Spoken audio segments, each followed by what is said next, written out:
Episode के शुरुआत में हमें उसी छोटी लड़की के डैड को दिखाया जाता है जो गुस्सा होते हुए कहने लगता है, आखिर उन चर्च के लोगों की हिम्मत कैसे हुई मेरी डॉटर को किडनैप करने की। यह कहते हुए वह चिल्लाने लगता है। हमें नेट को दिखाया जाता है जो यह सब कुछ देख रहा होता है। अगले सीन में हमें उस अटैकर लड़की और एक प्रीस्ट को दिखाया जाता है। वह लड़की जाते हुए उस प्रीस्ट से कहने लगती है, मैं तुम पर भरोसा कर रही हूँ, तुम इस रिचुअल को अच्छी तरह से करना। हमें उस प्रीस्ट को दिखाया जाता है जो कहने लगता है, ठीक है, तुम मुझ पर भरोसा कर सकती हो। वह लड़की उस पृष्ठा की ओर देखते हुए कहने लगती है, ठीक है, हमारे पास ज़्यादा समय नहीं है, हमें रिचुअल स्टार्ट करना चाहिए क्योंकि हीरो कभी भी चर्च पर अटैक कर सकते हैं। वह पृष्ठ उन अटैकर के साथियों को देखते हुए कहने लगता है, तुम अपने साथियों को बाहर प्रोटेक्शन के लिए रख दो। हमें उस लड़की को दिखाया जाता है जो कहने लगती है, ठीक है, मैं उन्हें प्रोटेक्शन के लिए बाहर में रख दूंगी, तुम अपना काम जल्दी करो। तभी एक अटैक उस पृष्ठ के बगल से होकर जाता है जिसे देखकर वह पृष्ठ घबरा जाता है। वह लड़की चौंकते हुए कहने लगती है, आखिर यह कौन है? हमें उन अटैकरों के बॉस को दिखाया जाता है। वह लड़की कहने लगती है, बॉस आखिर आप यहाँ क्या कर रहे हो? हमें उस बॉस को दिखाया जाता है जो गुस्सा होते हुए कहने लगता है, मैंने एक चूहे को देखा जिसे मैं खत्म कर रहा हूँ। हमें उस लड़की को दिखाया जाता है जो अपने बॉस की ओर देखते हुए कहने लगती है, आखिर बॉस यह क्या कह रहे हैं? हमें के को दिखाया जाता है जो छुपे हुए कहने लगता है, यह बहुत ही क्लोज समय बाल बाल बचा। हमें उन अटैकर के बॉस को दिखाया जाता है जो उस दीवार को तोड़कर उस लड़की के पास आ जाता है और कहने लगता है, तुम्हें पता नहीं अभी मैं उस कमीने को खत्म करने वाला था।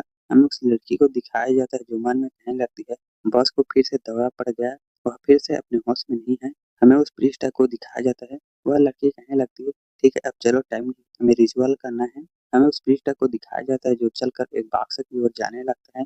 हमें बाक्स को दिखाया जाता है जिसके अंदर वह छोटी लड़की होती है। वह लड़की उस पृष्ठ को देखकर कहने लगती है, अंकल आप यहाँ क्या कर रहे हैं?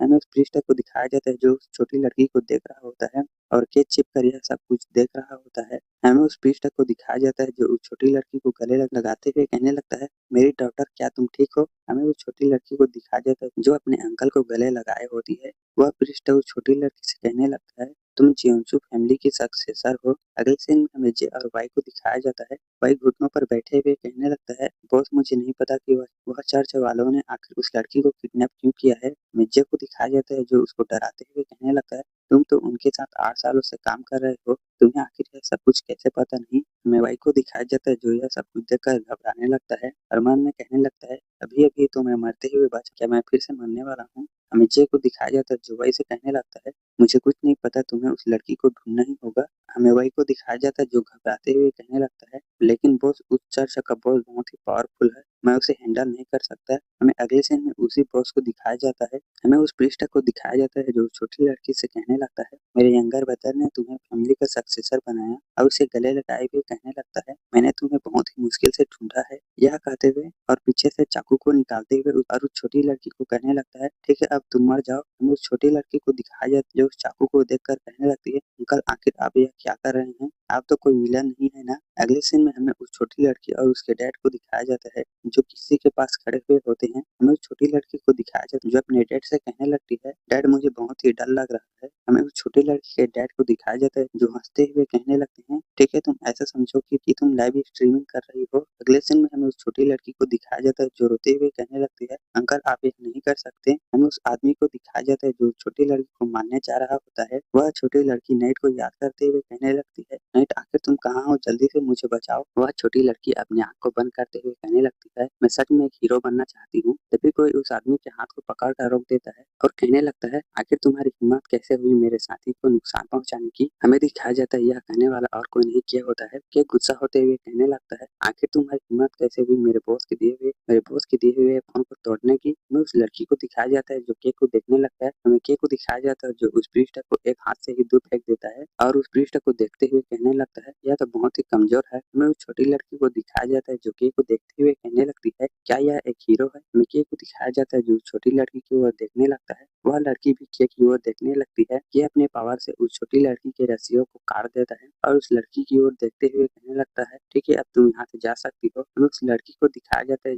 जो केक की ओर देखने लगती है। अगले सीन में हमें जेरिन के ऑफिस का सीन दिखाया जाता है जहाँ पर यून जेरिन की ओर देखने लगता है। मेक्यू को दिखाया जाता है जिसके पसीने छूटने लगते हैं। हमें यून को दिखाया जाता है जो जेरिन को देखने लगता है। क्यों घबराते हुए कहने लगती है, आखिर क्या हुआ यून। अगले सीन में हमें क्यों को दिखाया जाता है जो नीचे पड़ी हुई होती है और जेरिम उसके पास आते हुए कहने लगता है, तुम अपनी एबिलिटी का इस्तेमाल कर रही हो, न कि फिजिकल पावर का। मिक्यू को दिखाया जाता है जो नीचे घायल पड़ी हुई होती है। जेरिम क्यू की ओर देखते हुए कहने लगता है, तुम वह थाउजेंड फेस हो जिसने जिसने हजारों पीपलों को खत्म किया है। मिक्यू को दिखाया जाता है जो जेरिम की ओर देखने लगती है। जेरिम क्यू की ओर हाथ बढ़ाते हुए कहने लगता है, ठीक है, मैं तुम्हें अपने अंडर में लेने के लिए तैयार हूँ। मिक्यू को दिखाया जाता है जो मन में कहने लगती है, आखिर एक एग्जीक्यूटर को मेरे एबिलिटी के बारे में कैसे पता चला। अगले सीन में हमें जेरिम के ऑफिस का सीन दिखाया जाता है जहाँ पर क्यू इहुन से कहने लगती है, आखिर क्या हुआ इहुन। हमें इहुन को दिखाया जाता है जो क्यू के पास जाकर उसके स्मेल को सूंघने लगता है और क्यू से कहने लगता है, क्या तुमने अपना परफ्यूम चेंज किया है। हमें क्यू को दिखाया जाता है जो यह सुनकर घबरा जाती है और मन में कहने लगती है, क्या उसे कुछ पता चल गया। हमें इहुन को दिखाया जाता है जो कहने लगता है, यह तो सियोना के परफ्यूम की तरह स्मेल कर रहा है। हमें क्यू को दिखाया जाता है जो घबराते हुए कहने लगती है, आखिर मैं इससे अब क्या कहूँ। और मन में कहने लगती है, इसे अब भी मेरे परफ्यूम की स्मेल याद है। हमें यून को दिखाया जाता है जो कहने लगता है, मुझे कोई गलती नहीं हो रही है, मेरी नाक बहुत ही सेंसिटिव है, मैं किसी भी के स्मेल को आसानी से पहचान सकता हूँ। और क्यू की ओर देखते हुए यून कहने लगता है, जेरम क्या तुम और सियोना साथ थे। मैं क्यू को दिखाया जाता है जो अपने दिमाग में सोचने लगती है, आखिर वह यून को इसका जवाब कैसे दे। अगले सीन में क्यू स्माइल करते हुए कहने लगती है, अभी बॉस की मैरिज होने वाली है, इसलिए मुझे इसे संभालना ही होगा। तभी यून खुश होते हुए कहने लगता है, हाँ मुझे पता चल गया, तुम सियोना जैसे ही परफ्यूम का इस्तेमाल कर रहे हो ना। और चिढ़ते हुए क्यू से कहने लगता है, मैं तुमसे बहुत ही जेलस हूँ जेरिम, मैं भी लड़कियों वाली परफ्यूम परफ्यूम का इस्तेमाल करना चाहता हूँ, लेकिन मैं इसका इस्तेमाल नहीं कर सकता। मैं क्यू को दिखाया जाता है जो गुस्सा होते हुए यून के गले पर एक अटैक कर देती है, जिस अटैक से यून दूर फेंका जाता है। मैं क्यू को दिखाया जाता है जो घबराते हुए कहने लगती है, आखिर मैंने यह क्या किया। और यून के पास जाते हुए कहने लगती है, यून यून क्या तुम ठीक हो। हमें यून को दिखाया जाता है जो बेहोश हो गया होता है। हमें यून को दिखाया जाता है जो नॉकआउट हो गया होता है। तभी यून के वॉकी टॉकी में आवाज आने लगती है। दूसरी तरफ से ह्योन कहने लगता है, अंकल क्या आप वहाँ हैं। और अपने अंकल से बताने लगता है, अंकल यहाँ पर एक प्रॉब्लम खड़ी हो गई है। और उन चोई फैमिली के लोगों के बारे में बताने लगता है, वह लोग हमें अंदर जाने नहीं दे रहे हैं। और अपने अंकल से कहने लगता है, अंकल क्या आप जेरिन के पास ही है ना, मैं यहीं को आपके पास भेज रहा हूँ और मैं मीडिया को कॉल करने जा रहा हूँ। मिक्यू को दिखाया जाता है जो यह सब कुछ सुन रही होती है और जेरिम के बात को याद करने लगती है, जहाँ पर जेरिम कहने लगता है, मुझे तुम्हारे स्किल पर भरोसा है, लेकिन लेकिन तुम इस मिशन के दौरान एन से मत मिलना। यह याद कर कर क्यू के पसीने छूटने लगते हैं। क्यू मन में कहने लगती है, वह जरूर बॉस की फियांसी है, इसलिए वह मुझे जरूर पहचान लेगी। हमें के को दिखाया जाता है जो छोटी बच्ची से कहने लगती है, ठीक है तुम यहाँ से जाओ। हमें उस छोटी लड़की को दिखाया जाता है जो होता है जो केक की ओर देखने लगती है। तभी वहाँ पर बाकी बचे हुए अटैकर आ जाते हैं। हमें उन अटैकर के बॉस को दिखाया जाता है जो स्मेल करते हुए के की ओर अटैक करने चला जाता है। हमें के को दिखाया जाता है जो उस छोटी लड़की को अपने कंधे पर पकड़ लेता है और अपनी एबिलिटी का इस्तेमाल करते हुए एक जंप लगा देता है।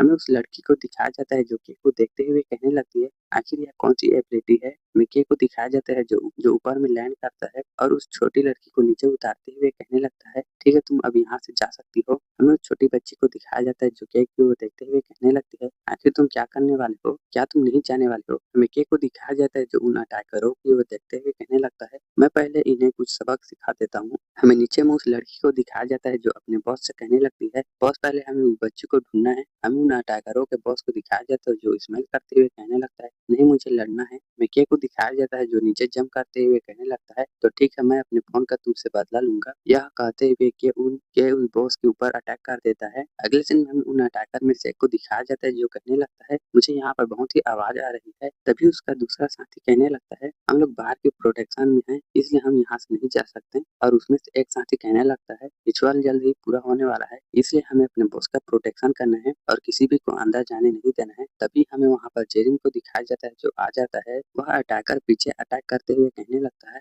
आखिर यहाँ कौन है। मैं जेरिन को दिखाया जाता है अपनी एबिलिटी का इस्तेमाल करते हुए उस पर अटैक कर देता है और जाते हुए कहने लगता है कितना घिनौना है। हमें उस अटैकर को दिखाया जाता है जो जलते हुए कहने लगता है, क्या यहाँ पर एक एक्सिक्यूटर। तभी बचे हुए अटैकर के साथी जेरिन को रोकने लगते हैं। अगले सीन में हमें यौन को दिखाया जाता है जो हयोन से कहने लगता है, क्या तुम अपने और साथी को बुलाने वाले। हमें हयोन को दिखाया जाता है जो गुस्सा होते हुए कहने लगता है, तुम 2 मिनट रुको मैं तुम्हें इसका जवाब जरूर दूंगा।